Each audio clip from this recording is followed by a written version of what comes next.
Goran Mićić je zasigurno jedan od najmuzikalnijih vatrogasaca Novog Sada. Ovaj hrabri čovek velikog srca i ogromne želje da pomogne drugima gasi vatre na ulicama, u kućama, a kada zasvira, pali vatru u ljudskim srcima.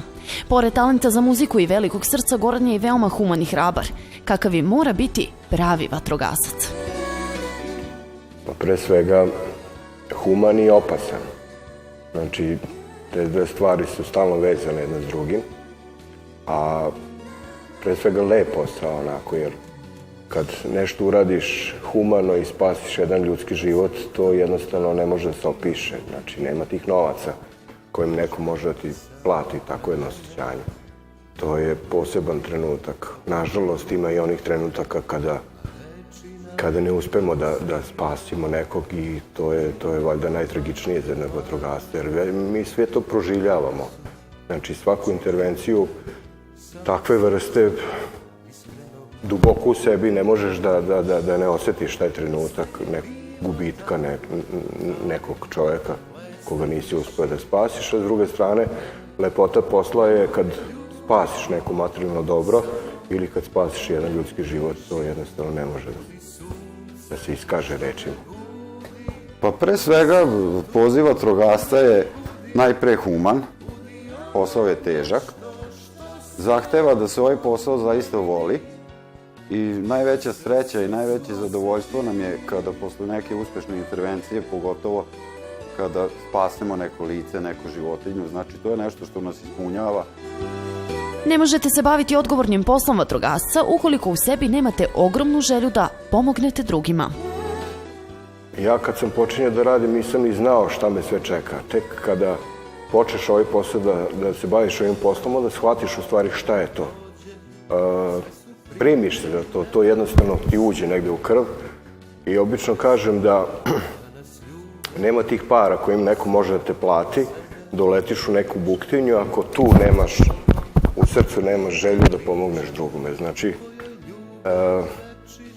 moraš imati to nešto u sebi da želiš da pomogneš drugome da bi bio pravi vatrogasac. Ja mislim da je to odgovor pravi na vaše pitanje.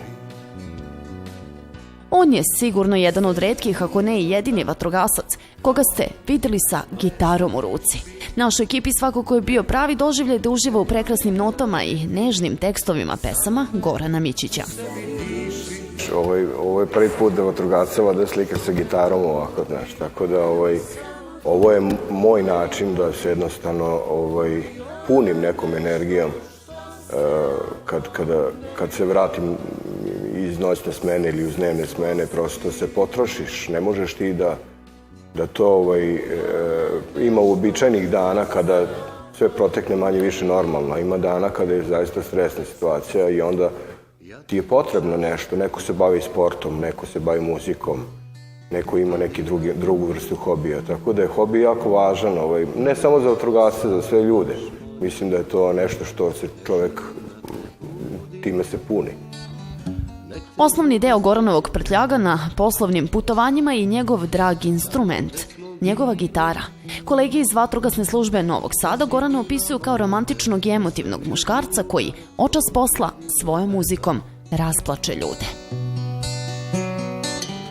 Nije ovo suza. Znam za njegov hobi, često smo putovali zajedno i on je uvek odnosio gitaru sa sobom. Ja sam zaista mislio da je to onako iz nekog hobija, da ne piše tekstove, čak nisam ni znao i uvek smo se smejali njemu iz razloga što je na nekim druženjima uvek uspeo da prosto rasplače ljude. Vrlo je romantičan i voleo je da svira upravo takve pesme i to nam je uvek bilo. Rekao, ajde daj Gorane nešto veselo.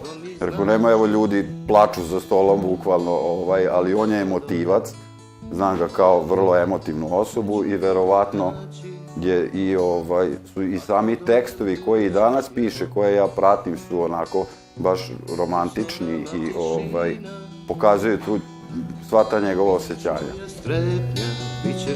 Iako po prirodi je veoma hrabar i neustrašiv, što mu posao vatrogasca i nalaže da bude, Goran je osjećao izvestan strah i nesigurnost oko svoje muzike. Međutim, nakon prvih pozitivnih reakcija na prvu pesmu, sve je išlo lakše i lepše. u meni postoje taj neki strah vatrogasaca, ali imao sam tu količinu straha da me jednostavno sputavala da napravim taj jedan korak napred. Kad je ta pesma snimljena, kad je zaživela, onda jednostavno su se neka vrata počinjala otvarati jedna za drugim i sad u poslednjih nekoliko meseci sviram po pesničkim večerima, svoje uglavnom pesme, sviram i nešto tuđe, ali vidim da ljudi lepo reaguju na to i sad onako već polako vrše pritisak na mene da kao kad ćeš napraviti svoje autorsko večer, ali jednostavno mislim da će i taj dan doći. Pokušavam da zaokružim sve te pesme koje mislim da mogu koje imaju tu neku energiju ili neku priču da mogu da je ispričam na pravi način, pa ćemo vidjeti, ali pretpostavljam uspeh. Nešto u meni najlepše niče iz tvog mi oka izranja.